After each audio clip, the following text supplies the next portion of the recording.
የሐዋርያት ሥራ ምዕራፍ 20 ሁከቱም ከቀረ በኋላ ጳውሎስ ደቀ መዛሙርቱን አስመጥቶ መከራቸው። ተሰናብቶአቸውም ወደ መቄዶንያ ይሄድ ዘንድ ወጣ። ያንም አገር እያለፈ በብዙ ቃል ከመከራቸው በኋላ ወደ ግሪክ አገር መጣ። በዚያም 3 ወር ተቀምጦ ወደ ሶርያ በመርከብ ሊሄድ ባሰበ ጊዜ አይሁድ ሴራ ስላደረጉበት በመቄዶንያ አልፎ ይመለስ ዘንድ ቈረጠ። የሸኙትም የቤርያው ሱሲጳጥሮስ ከተሰሎንቄ ሰዎችም አርስጥሮኮስና ሲኮንዱስ የደርቤኑም ጋይዮስ ጢሞቴዎስ የእስያ ሰዎችም ቲኪቆስ ጥሮፊሞስም ነበሩ። እነዚህም ወደ ፊታችን አልፈው በጢሮአዳ ቆዩን። እኛ ግን ከቂጣ በዓል ቀን በኋላ ከፊልጵስዩስ በመርከብ ተነሥተን በ5 ቀን ወደ ጢሮአዳ ወደ እነርሱ ደረስን። በዚያ 7 ቀን ተቀመጥን። ከሳምንቱም በመጀመሪያው ቀን እንጀራ ለመቁረስ ተሰብስበን ሳለን ጳውሎስ በነገው ሊሄድ ስላሰበ ከእነርሱ ጋር ይነጋገር ነበር። እስከ መንፈቀ ሌሊትም ነገሩን አስረዘመ። ተሰብስበንም በነበርንበት ሰገነት እጅግ መብራት ነበረ። አውጤኪስ የሚሉትም አንድ ጎበዝ በመስኮት ተቀምጦ ታላቅ እንቅልፍ አንቀላፍቶ ነበር። ጳውሎስም ነገሩን ባስረዘመ ጊዜ እንቅልፍ ከብዶት ከሦስተኛው ደርብ ወደ ታች ወደቀ፣ ሞቶም አነሱት። ጳውሎስም ወርዶ በላዩ ወደቀ፣ አቅፎም ነፍሱ አለችበትና አትንጫጩ አላቸው። ወጥቶም እንጀራ ቆርሶም በላ። ብዙ ጊዜም እስኪነጋ ድረስ ተነጋገረ፣ እንዲህም ሄደ። ብላቴናውንም ደህና ሆኖ ወሰዱት፣ እጅግም ተጽናኑ። እኛ ግን ጳውሎስን ከዚያ እንቀበለው ዘንድ ስላለን ወደ መርከብ ቀድመን ሄድንና ወደ አሶን ተነሣን። እርሱ በመሬት ይሄድ ዘንድ ስላሰበ እንደዚህ አዞ ነበርና። በአሶንም ባገኘን ጊዜ ተቀብለነው ወደ ሚጤሊኒ መጣን። በማግስቱም ከዚያ በባሕር ተነሥተን በኪዩ ፊት ለፊት ደረስን። በነገውም ወደ ሳሞን ተሻገርን። በትሮጊሊዮም አድረን በማግስቱ ወደ ሚሊጢን መጣን።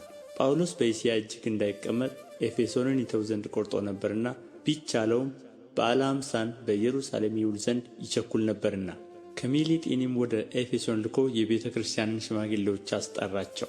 ወደ እርሱም በመጡ ጊዜ እንዲህ አላቸው፣ ወደ እስያ ከገባሁበት ከመጀመሪያ ቀን ጀምሮ በትሕትና ሁሉና በእንባ ከአይሁድም ሴራ በደረሰብኝ ፈተና ለጌታ የተገዛሁ ዘመኑን ሁሉ ከእናንተ ጋር እንዴት እንደ ኖርሁ እናንተው ታውቃላችሁ።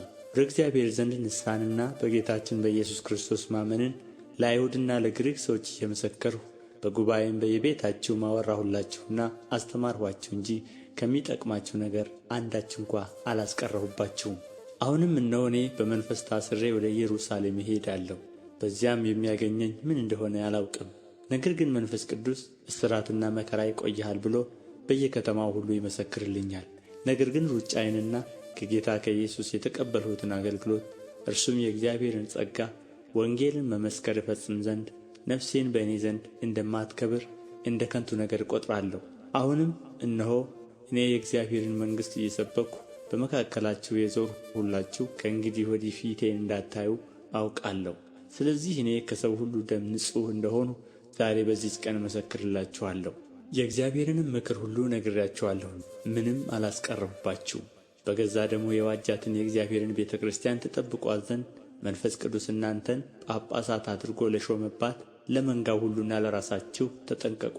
ከሄድሁ በኋላ ለመንጋው የማይራሩ ጨካኞች ተኩላዎች እንዲገቡባችሁ ደቀ መዛሙርትንም ወደ ኋላቸው ይስቡ ዘንድ ጠማማ ነገርን የሚናገሩ ሰዎች በመካከላችሁ እንዲነሡ እኔ አውቃለሁ። ስለዚህ 3 ዓመት ሌሊትና ቀን በእንባ እያንዳንዳችሁን ከመገሠጽ እንዳላቋረጥሁ እያሰባችሁ ትጉ። አሁንም ለእግዚአብሔርና ያንጻችሁ ዘንድ በቅዱሳንም ሁሉ መካከል ርስትን ይሰጣችሁ ዘንድ ለሚችል ለጸጋው ቃል አደራ ሰጥቻችኋለሁ። ከማንም ብር ወይም ወርቅ ወይም ልብስ አልተመኘሁም። እነዚህ እጆቼ በሚያስፈልገኝ ነገር ለእኔና ከእኔ ጋር ላሉት እንዳገለገሉ እናንተ ታውቃላችሁ። እንዲሁ እየደከማችሁ ድውዮችን ልትረዱና እርሱ ራሱ ከሚቀበል ይልቅ የሚሰጥ ብፁዕ ነው እንዳለ የጌታን የኢየሱስን ቃል ልታስቡ ይገባችሁ ዘንድ በሁሉ አሳየኋችሁ። ይህንም ብሎ ተንበርክኮ ከሁላቸው ጋር ጸለየ። ሁሉም እጅግ አለቀሱ። ጳውሎስንም አንገቱን አቅፈው ይስሙት ነበር። ይልቁንም ከእንግዲህ ወዲህ ፊቴን አታዩም ስላላቸው ነገር እጅግ አዘኑ። እስከ መርከብም ድረስ ሸኙት።